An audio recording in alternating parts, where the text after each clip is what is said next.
Hej! Fråga 53. X plus y lika med 11. X minus y lika med 1. När jag tittar på mina ekvationer så ser det väldigt bra ut. Och väldigt enkelt att lösa. Varför?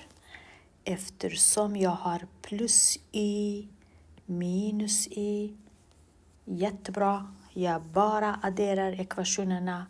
Y blir 0, försvinner. Vilket det är det som jag vill. Så jag adderar 1x och 1x blir 2 stycken x. Plus y minus y betyder plus 1 minus 1 lika med 0. Jag behöver inte skriva 0 här. Så jag skriver ingenting. 11 plus 1 lika med 12.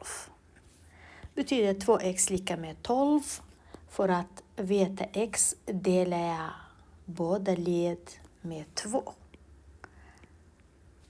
Så 2 delar med 2, 1 betyder bara x, 1x.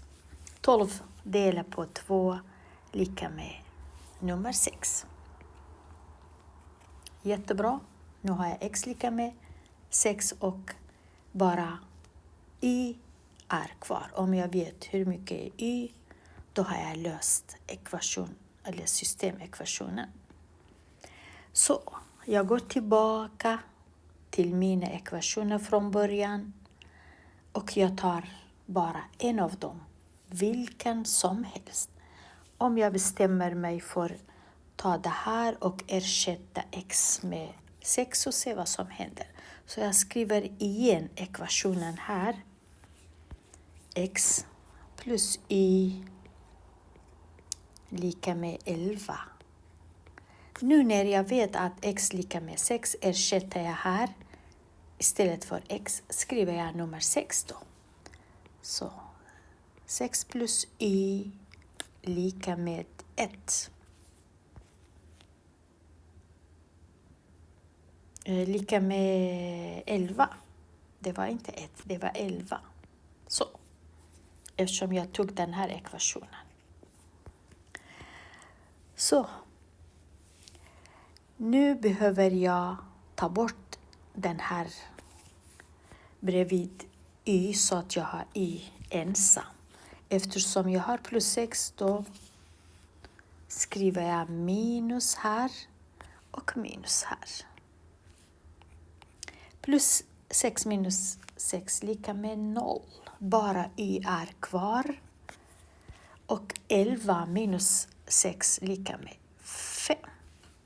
Då vet jag att y lika med 5 och x lika med 6. Så då mina svar blir svar. X så mycket och y så mycket.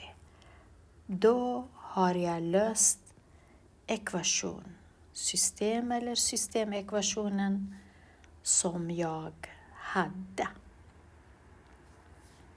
Ha det så bra.